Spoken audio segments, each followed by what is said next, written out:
What's up, everybody? Welcome back to another episode of Dropkicks and Joysticks. I am your host, Bloody Bill Vox. Apparently my voice wanted to cut out for I, so it might just sound like I am your host. But what a week it's been. In fact, I am recording this episode the day before it is set to drop. So if you're listening on September 18th, the drop date for this episode, understand that it was recorded less than 24 hours before it was supposed to premiere. I'll even go so far pulling back the curtains to tell you that as I start this recording, it is 12:53 p.m. The episode's post Monday at 12. So, less than 24 hours to turn this around. I think we'll make it there. Hopefully there'll be no posts saying that this episode was late. Just got to record some gameplay from this week's topic. But let's talk about current events real fast. And the reason why it's going to be real fast is because I didn't really watch any current wrestling this week. So there's really not a lot for me to talk about. I mean, the biggest story I think that came out in the last week since the last time I sat down and recorded, and it's been over a week since I sat down, but the WWE UFC merger becoming official, TKO, the new company after the merger became official for the first time in 30-something years. Vince McMahon actually has a boss. Over on the AEW side, I think the biggest thing that I can recall coming out, which gave me a laugh, is that the local authorities in London are officially disputing the 81,035 figure. And it's all in the wording, everybody. Like, this attendance debate. I guess this will be the one thing that I jump in before we talk about this week's game of discussion. The attendance debate that was raging on between WWE fan base and AEW fan base, because it was the hardcores that were having this debate, because general wrestling fans, I don't think, really care if there's 81,000, 70,000, or 70 or 85, so long as the matches are good and, the crowd seems to enjoy it. AEW used the terminology of 81,035 paid attendance. Note the word paid. The local authorities say that I think it was like 72,000 passed through the turnstiles. And of course, people are like, well, the suites and VIPs and all. No, you still have to have a ticket to get into a suite, so you would pass through a turnstile. So at the end of the day, the point I'm driving at is that even AEW is going to pump up their numbers to seem like it was a bigger spectacle than it was. And, I mean, 72,000 is by no means a disrespectful number.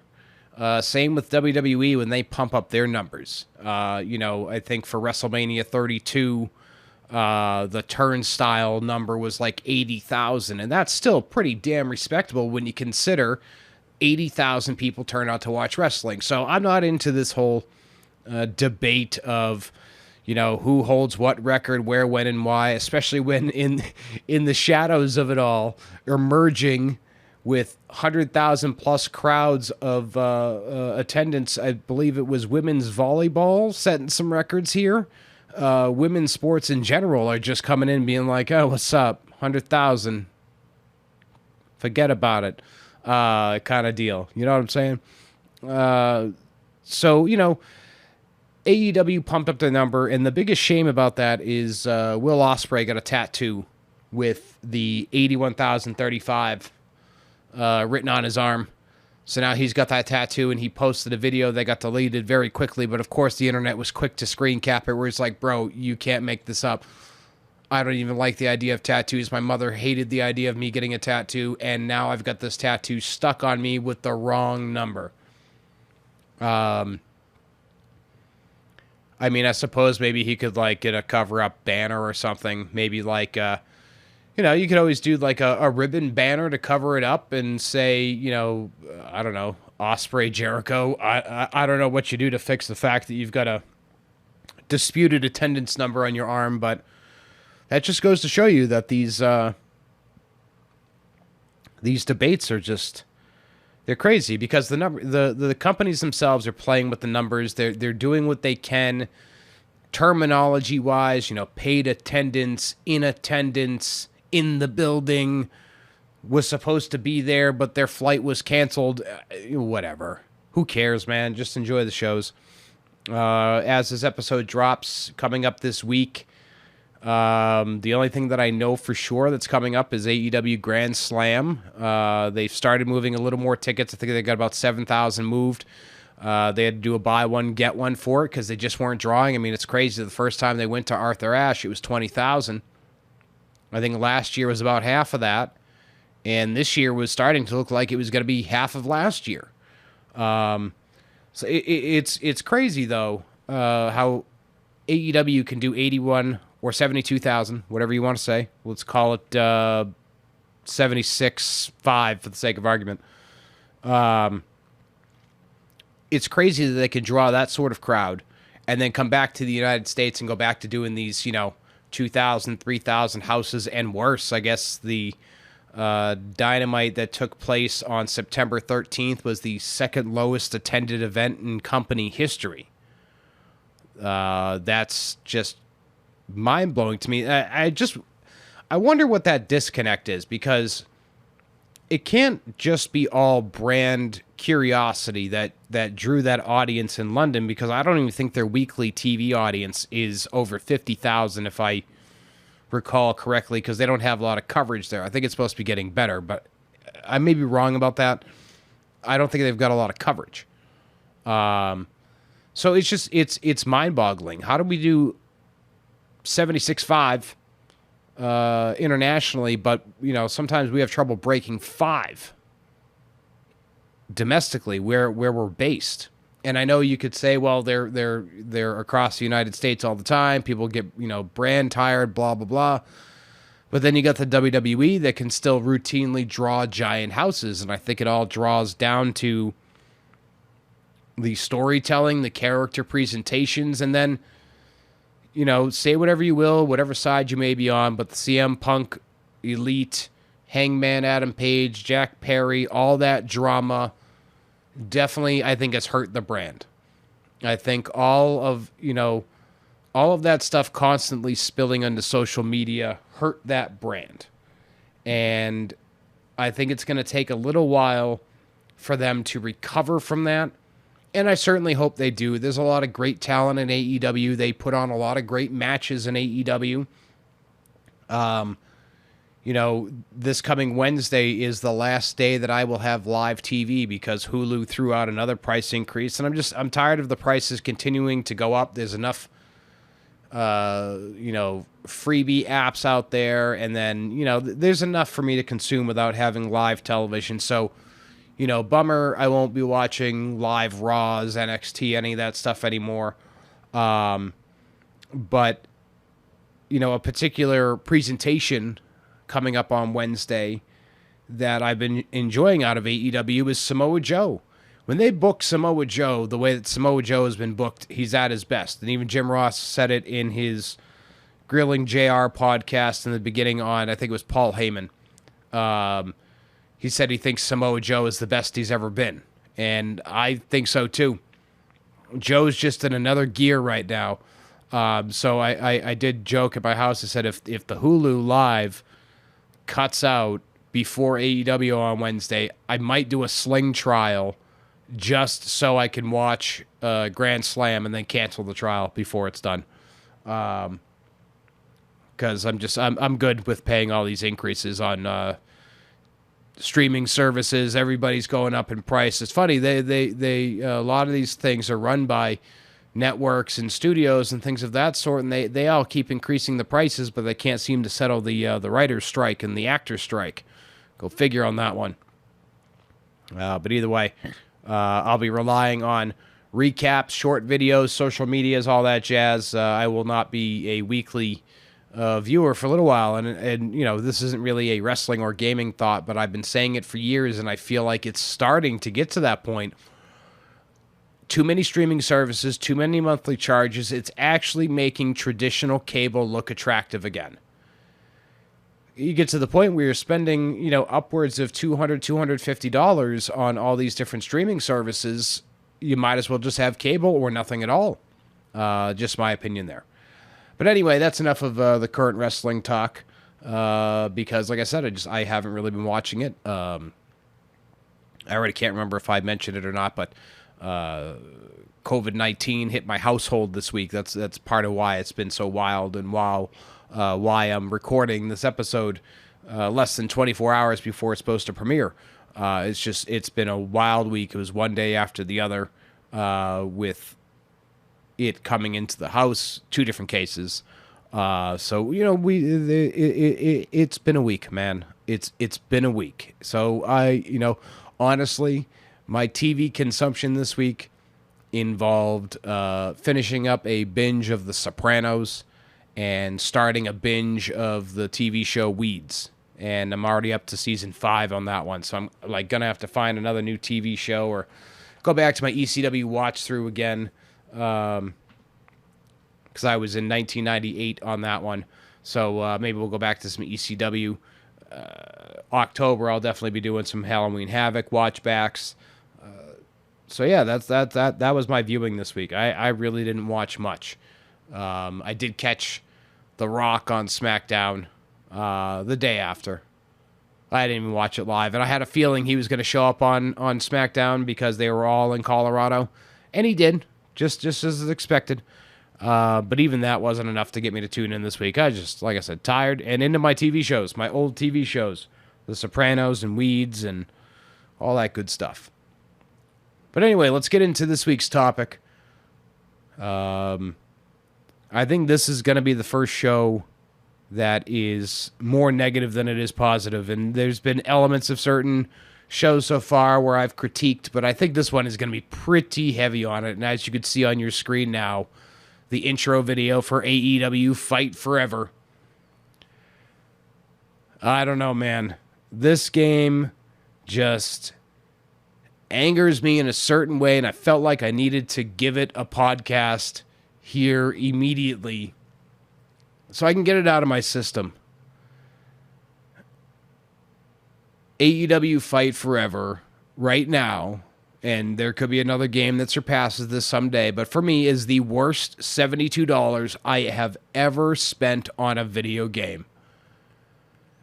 For what they promised and what we got, for how long it took to get what we got, and what we got at the price level that we got, me oh my, I'm so disappointed in that game.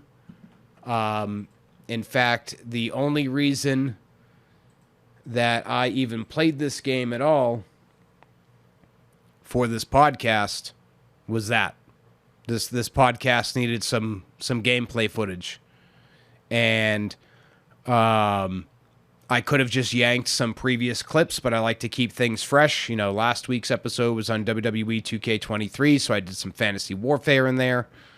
So, you know, I had to record some fresh gameplay. The intro video is yanked from previous recording, but otherwise, the gameplay is fresh, and the only reason that I played this game was so there was something for the YouTube side. Because Kenny Omega, AEW Games, they promised us something that was going to be leaning heavy on no mercy, here comes the pain vibes. And I think at the end of the day, what we got was a weird mashup of the two, and not in a good way. Not in a good way at all. I don't want to dive right into everything that I hate about this game, because there was some stuff that I liked about this game, but I don't want to dive right into the hate. So let's follow the usual format here and talk about the features, the roster, and all of that stuff, and then I will let loose. So AEW's Fight Forever finally released to the general public on June 29th, 2023, or a day before if you had the early access. It was released for Windows, PS5, Xbox Series X and S, PS4, Xbox One, Nintendo Switch. Of course, it marked the return of THQ to video game publishing, as well as Ukes being in there. And then from a rating standpoint, I disagree with all of these ratings, just for the record, and I pulled 4 this week, apparently. IGN gave it a 6 out of 10. Game Informer gave it a 6.25. GameSpot gave it a 6 out of 10.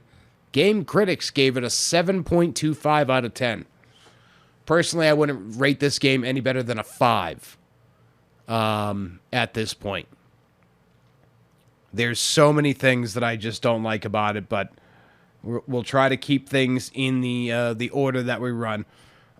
So, as always, a big source for a lot of the information comes to us from the SmackDown Hotel website. You can follow them on Twitter, and I don't know if they're on Facebook. I've never seen them on Facebook, but they're definitely on Twitter.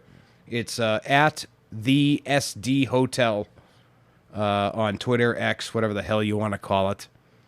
But anyway, the official description here, courtesy of the SmackDown Hotel, reads the following. Developed by acclaimed wrestling game developer. Geez, talk about being redundant already in the first sentence there. Like, I don't know. I know you got to call him a developer, but I don't know. I might have just tried to figure out a different way for the sentence. But anyway, it reads funny, but let's try again. Developed by acclaimed wrestling game developer Ukes, AEW Fight Forever is the first video game officially licensed by All Elite Wrestling. The best of the best from the AEW talent roster means players can look forward to playing as some of the most legendary wrestlers to enter the ring, plus all new, high-flying AEW talent. AEW Fight Forever combines nostalgic, arcade wrestler feel with innovative AEW finishers and tandem offense moves. Online cooperative wrestling is going to be completely next level in Fight Forever, with tag team matches that feature sequences of team maneuvers performed with simple commands.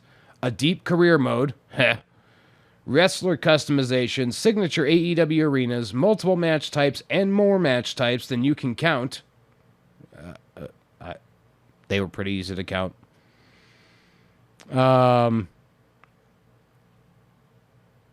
Including some good old-fashioned unsanctioned fun. Oh, wait. Jeez. I had to throw in my snarkiness. Like, this is the kind of show it's going to be, folks.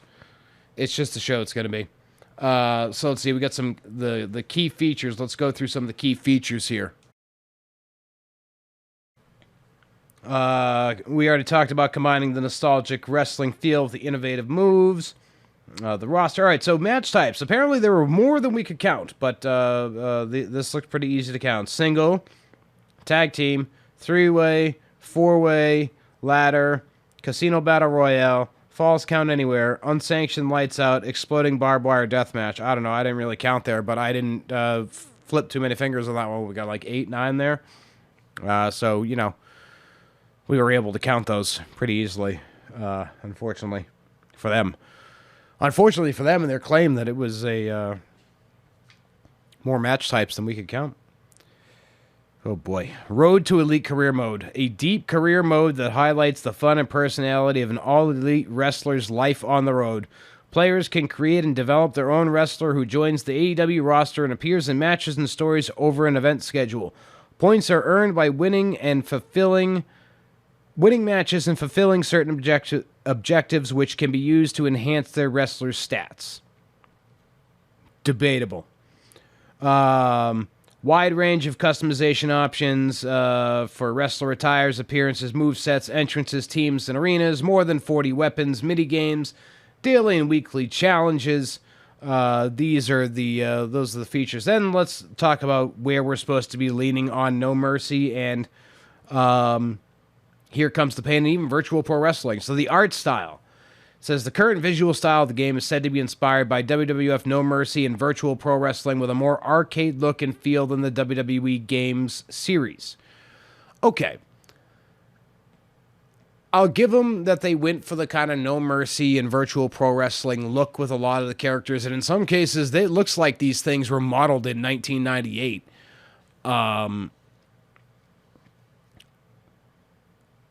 But I don't know. Then it says the gameplay is inspired by WWF No Mercy and Here Comes the Pain. This is where I immediately will throw some shade on this game and say absolute horseshit. this game was not inspired by No Mercy or Here Comes the Pain, because it doesn't move like No Mercy and Here Comes the Pain. They nailed an arcade type feel, but they didn't nail a No Mercy or a Here Comes the Pain. And I've played WWF Legends Challenge 64, which is a No Mercy ROM hack. Moves way differently, plays way differently than AEW Fight Forever. I've played Here Comes the Pain recently. That game moves like it's on speed. So if they were inspired by those games, I think after the fact, once you get through a lot of it, that idea is lost, and it's lost to the ages pretty quickly, because the gameplay is insanely clunky. Let's see. The engine was built entirely from scratch. Create a wrestler's a joke. Create a moveset was okay. Online play was kind of wonky. Just going through the features list here. Let's see, flipping through my stuff. One cool thing, though, I will give to the game is I just got to this note. Two cool things back to back, actually. The ability to do intergender matches. We see it all over the place. So it was nice to see it brought into AEW. Funny enough, they don't do intergender matches, which is interesting. They'll put it in the game, but they won't put it in live TV. But intergender wrestling happens all over the country on the independent scene, so it's nice to see it be able to be done in this game. The blood is comical. It's cartoonish, but I love it. It stains everywhere. It drips everywhere. If they got something really good on that, they definitely nailed that. I can't remember which of the THQ Ukes games it was. It might have been even in the SmackDown versus Raw series, where once somebody was bleeding, they just dripped everywhere. So I'll give a lot of credit to them on the blood front. The roster, wholly outdated in some cases by the time this game actually launched. It's not a huge roster, so we'll go ahead and read through it now. And it's interesting, though, how some folks that came in way late were able to make it. Other folks that had been there super long time couldn't make it. I don't know what their rhyme and reasoning was. But anyway, here's the roster you get to play with. Adam Cole, Adam Page, Andrade El Idolo, Brian Cage, Mr. Brody Lee, if you unlock him in Road to the Elite, which, just to pause for that, you have to, I believe it's turn down the Death Triangle, and then the Dark Order will eventually offer you a spot, you join them, and that's how he becomes unlocked. Bryan Danielson, Chris Jericho, Christian Cage, Chuck Taylor, CM Punk, Cody Rhodes, Darby Allin, Dustin Rhodes, Eddie Kingston, Jeff Hardy, John Silver, John Moxley, Jungle Boy, Jack Perry, Kenny Omega, Lance Archer, Luchasaurus, Malachi Black. Pre-order bonus was Matt Hardy and a broken version of Matt Hardy. I hated the way they did that because they basically made it an alternate attire instead of an entirely different character. So you don't get the broken Matt Hardy entrance treatment with the music and all that stuff. Matt Jackson, Miro, MJF, Nick Jackson, Orange Cassidy, Owen Hart. We'll talk about that one in a little bit. Pac, Paul White. We'll talk about that in a little bit too, but let's just say how you unlock Paul White is ridiculous. Penta El Zero Mito? I don't know. I always just call him Penta. Ray Phoenix, Ricky Starks. Let's see, flip the page here. Sammy Guevara, Scorpio Sky, Sting, and Wardlow. On the women's roster, much smaller by comparison. We've got Abaddon. Aubrey Edwards is an unlockable because, yeah, everybody was banging down doors to play as the female referee. I don't care for Aubrey Edwards. I think she says one thing about referees being, they shouldn't be visible, but she's certainly visible in just about everything she does. She finds a way to interject herself, and I think making her an unlockable character feeds people like me who think she just wants to be in the mix of everything. Like, if she wants to be a worker, then I think she should just be a worker. If she wants that attention on her, I don't like the gimmick referee. often. In fact, Nick Patrick as the NWO referee is one of the only times I can think that I actually liked and that the heel referee was memorable. Or the gimmick referee, because Aubrey would be not a heel. She'd be a babyface in AEW. But anyway, enough of that slander, I suppose. Britt Baker, DMD, Hikaru Shida, Jade Cargill, Chris Statlander, Nyla Rose, Riho, Thunder Rosa, and Yuka Sakazaki. Who the hell is that? I don't even know. I had never heard of that name prior to this game, and I still have not even done myself the service of going and looking up who that was. So while I go through the DLC roster, I am going to look them up and see who they are. Well, it didn't take long. So let's see. She's 30 years old. She's from Japan. I kind of figured that out. What was her AEW run like? Let's see. Professional wrestling career. So a current mainstay in Tokyo Joshi Pro.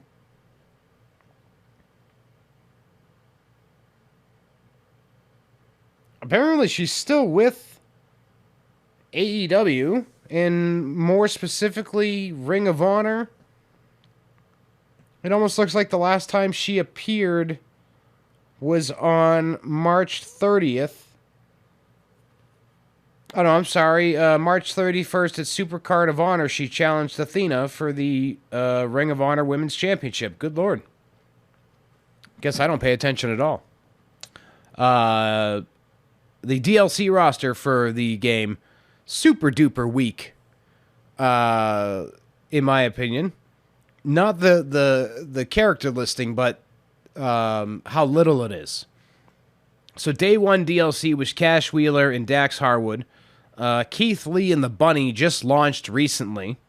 In fact, when I turned on this game to do the recording for this episode on YouTube, that was when I finally redeemed Keith Lee and the Bunny. So, yeah. The final piece of DLC that we'll get is Danhausen and Hook. Who knows when we'll actually get that. You had to buy the season pass to get them included with your game. It made sense to do that because the game itself was $60, and then with a PlayStation Plus discount, it was $72. So the season pass ends up being like $12. With each DLC, there was some mini games that came with it. Those games are fun to some degree. A lot of people, and myself included, were kind of like, ugh, really? Mini games? Come on. But the way that it was kind of represented was these mini games were going to be a part of the matches. And I think that's what people were worried about, having to do like a dance contest in the middle of a match. I wasn't down for that either.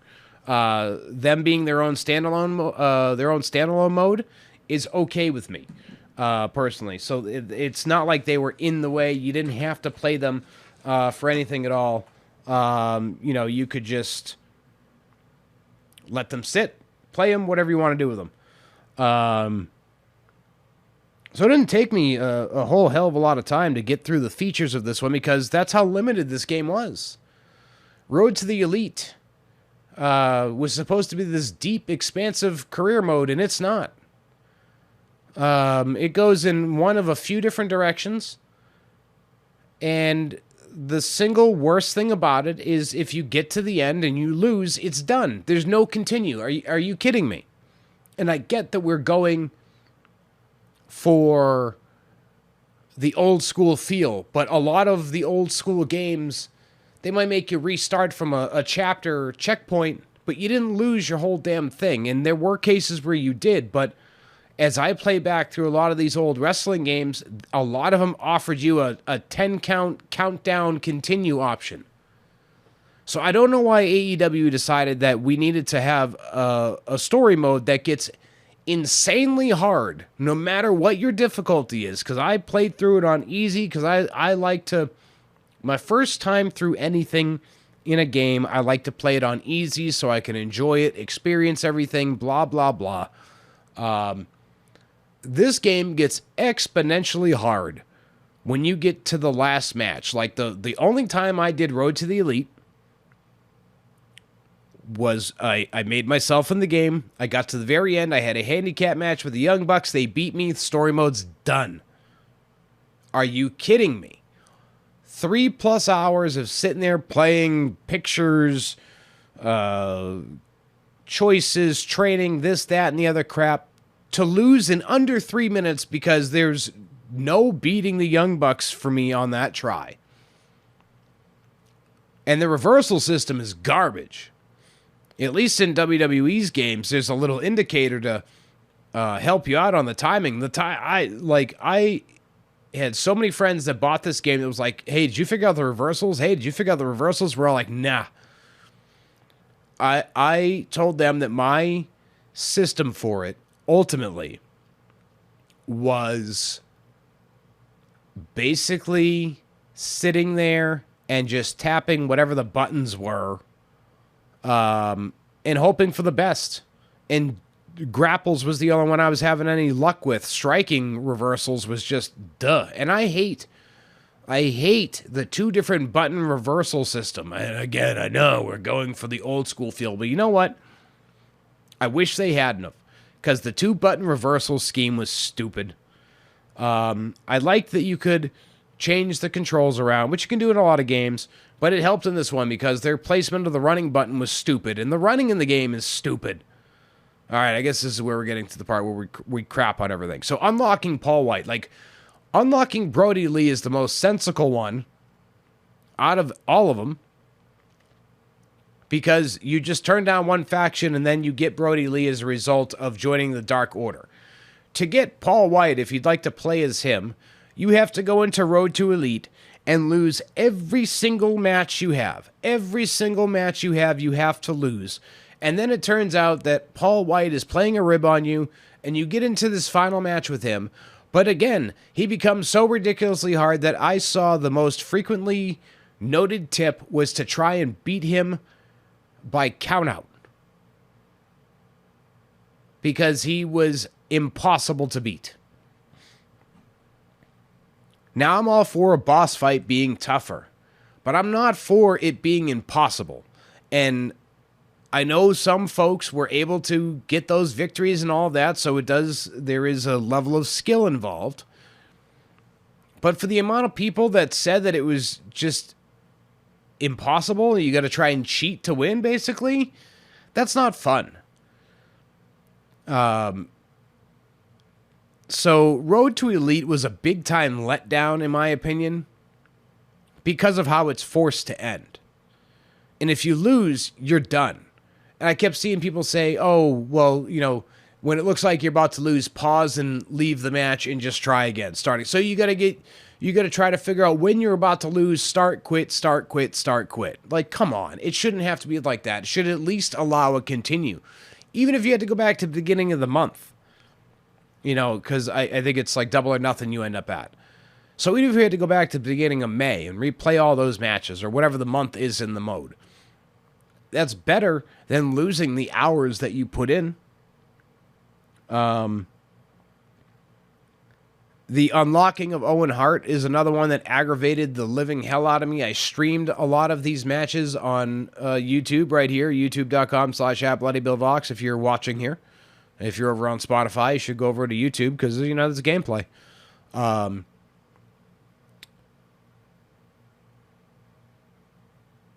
I streamed those things, and I could not get clear guidance on, was it play 100 matches? Was it win 100 matches? Was it just exhibition matches only? What was the deal? So ultimately, I lost a match to Penta. I remember that.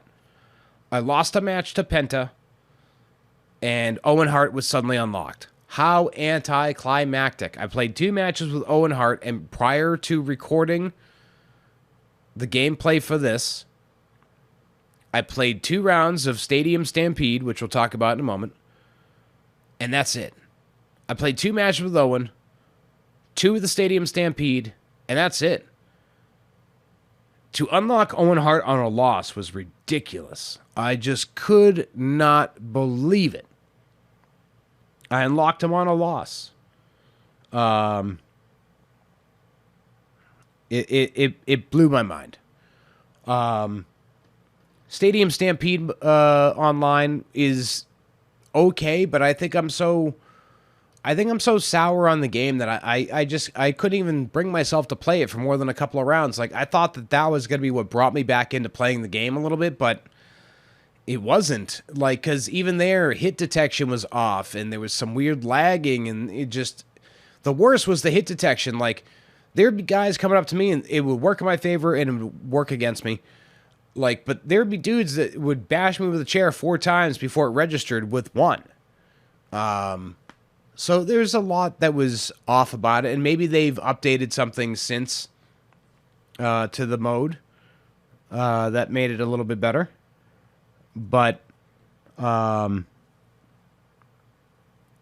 initial impression of it is that it's fun, but much like the rest of the game,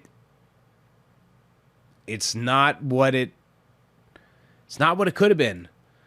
And I know they tried to set that expectation low. Like, look, this is not going to be a WWE game style game, but just looking around at Twitch and YouTube, for example, I don't see a lot of people streaming AEW Fight Forever at this point. People still stream WWE 2K23 all the time. I don't see a lot of coverage for AEW Fight Forever. Hell, even AEW themselves, beyond a graphic on the screen at TV, seem to have pittered out on promoting this game themselves. I don't know if they met whatever metrics they wanted to meet, and they are just happy with it, or whatever. But as I sit here, it has not even been a full 90 days since this game came out, and it's already seemingly lost its shelf life. I was saying on my Twitch streams that I thought this game had a year tops. I didn't realize it was going to pitter out after 90 days. Not even. There are videos all over YouTube speculating this game's basically dead in the water after 60 days.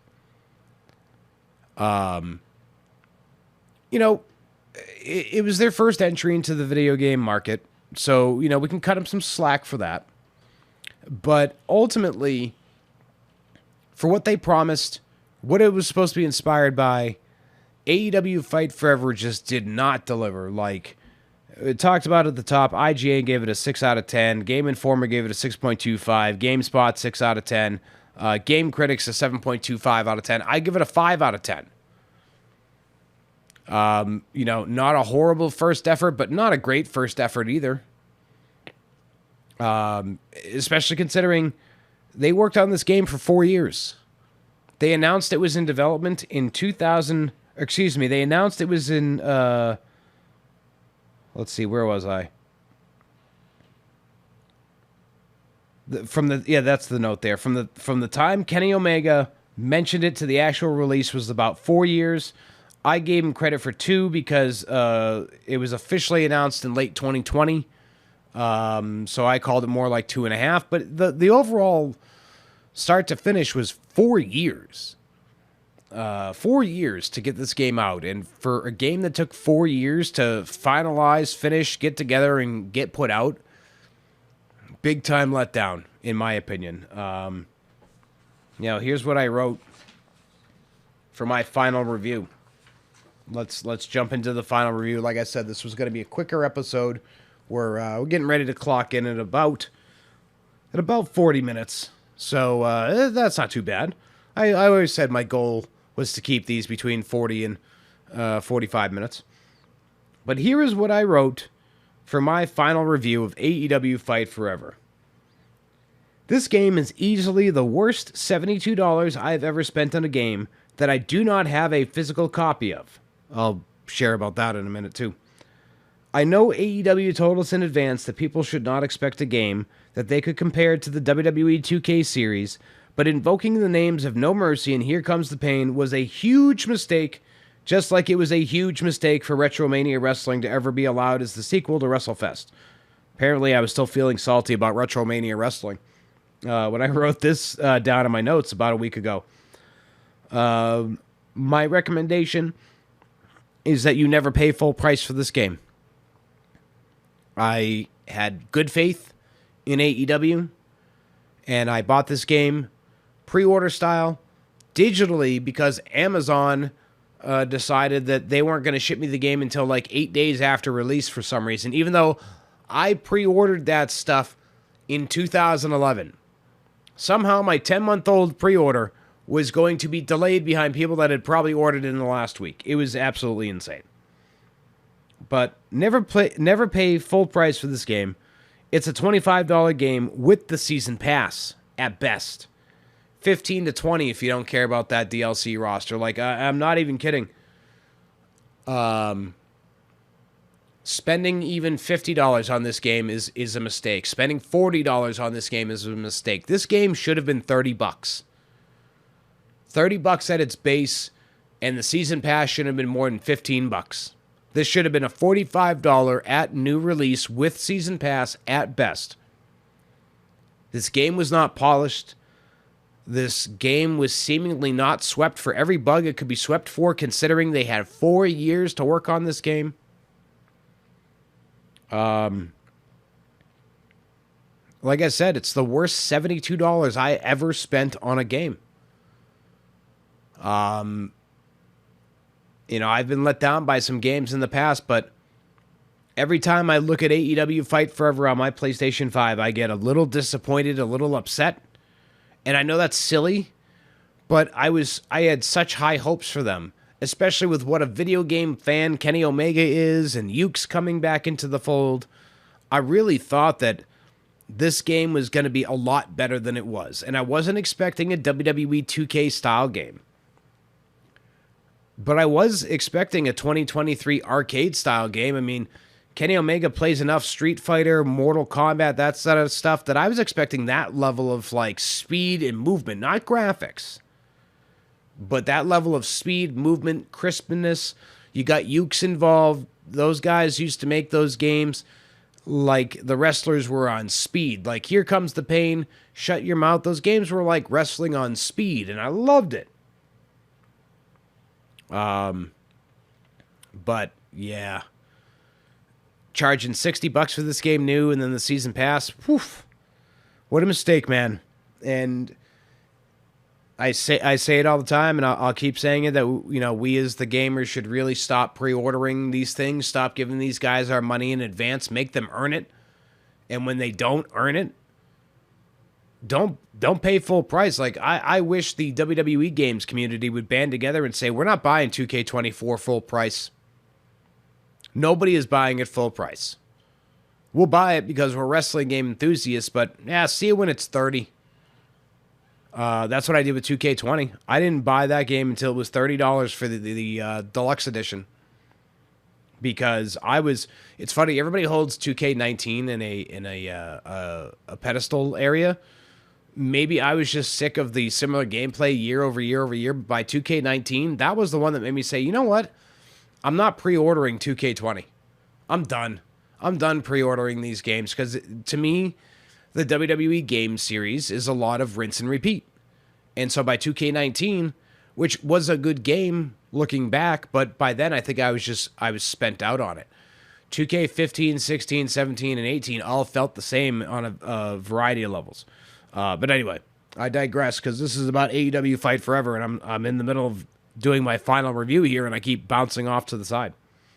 My final note of my review said, if you want wrestling games to look forward to Ultra Pro Wrestling instead. It's coming out late next year, but they share their updates all the time. You can follow them at UPW Video Game on Twitter. I believe also on Instagram. That's also their handle. And then you can also follow the Wrestling Code. That one's been doing a lot of their work actually in New Hampshire at a wrestling school. I think it's like Elite Pro Wrestling Academy or something like that out of Concord. They've been doing a lot of the motion capturing here in New Hampshire. So that's pretty cool that that game will eventually release, and there will be some New Hampshire presence in a way, even though you're not going to be able to tell from the game. Although I wouldn't be surprised if after all of that, if the WFA promotion doesn't get featured in the game, since they lent their school and all that. The Wrestling Federation of America was founded by Steve Bradley, resurrected by Scott Reed and Mike Hollow. Wouldn't be surprised to see their stuff in the game, just considering how much they've allowed to be done at their facilities. But yeah, if you want to look forward to wrestling games over this one, look forward to those. Obviously, we'll start hearing about WWE 2K24 in the later part of this year, early next year. Figuring out whether they're going to start listening to their community at all. But hopefully AEW listens to their community on this one, because there was plenty of constructive feedback. I think they should have gone for more of a modern arcade style, because what they went for just didn't hit, in my opinion. And I'm not a matter of fact, but in my opinion, it just didn't hit. But it was their first entry. Hopefully they sold enough units of this game that it warrants them trying again in the future, making another game. Hopefully they don't have as much drama surrounding the company, which alters the cover, the roster, blah, blah, blah. So yeah, 5 out of 10, man. That's my final rating. And my final recommendation is, yeah, it's a wrestling game, and yeah, you can pick it up, and yeah, there are worse games out there, but do not pay full price for it. Wait for a deep sale, and I haven't seen it on sales yet, but wait for a deep sale. Like on the PlayStation Store, I'm sure you can track those. I know on Amazon, I see it around $51, which is still too much to pay for it. If you want a physical copy. And someday I will have to buy a physical copy for my physical collection. But, thanks to Amazon screwing things up like we talked about, I don't have a physical copy of the game. Most money I've ever spent on a digital game most money I've ever spent on a game to not have a physical copy. I'm typically not a buy a digital game new. I like having my physical copy, especially when it comes to wrestling. But on that note, my friends, we're going to go ahead and wrap up this episode of Dropkicks and Joysticks. It was fun, I guess, talking about AEW Fight Forever. I say fun because I was finally able to just get all of my gripes out in one place. And to be honest with you, I wouldn't be surprised if this is the last time I ever talk about or play AEW Fight Forever again. That's just how disappointed I was in the game. We got the footage for this, and that's all fine and well. But I'd be shocked. Maybe some Stadium Stampede here and there. I'll probably pick it up for Danhausen and Hook when that one drops, when that DLC drops. But otherwise, I don't know, man. This one just didn't do it for me. Curious to know what any of you listening think. If you have a review of AEW Fight Forever, good, bad, in between, indifferent, or otherwise, leave it in the comments, either on Spotify or YouTube. But as I said, we're going to go ahead and wrap up this episode of Dropkicks and Joysticks. If you'd like to follow me on social media, you can do so on a variety of platforms. Whatever one you're on, just search at Bloody Bill Box. If I'm there, I'm there. If I'm not, I probably won't ever be. Because there's already enough to manage, man. There's already enough to manage. And next week, we already kind of talked about this a little bit, but I wanted to go ahead and give a spotlight to the WWF No Mercy ROM hack that I spoke about. And if you follow me on YouTube, you've seen some of the content. WWE Legends Challenge 64. That will be the topic of discussion next week here on this show. Because I've talked a lot in the past about my dream game, and this probably is about as close as we get.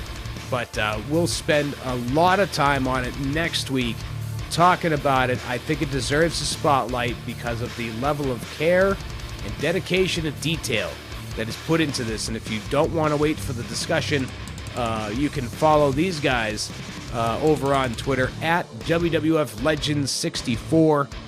They just announced a roster addition for the near future, Mr. Wonderful Paul Orndorff. Well, we'll talk about the roster, the game, the treatment, everything that they do, my word, and the improvements they continue to make each time. We'll talk about it all right here next week on another brand new episode of our Dropkicks and Joysticks. And apparently I needed to end this one on a raspy 6 packs a day and a pint of whiskey voice. Take care, everybody. Bye-bye. So weird. What is wrong with you?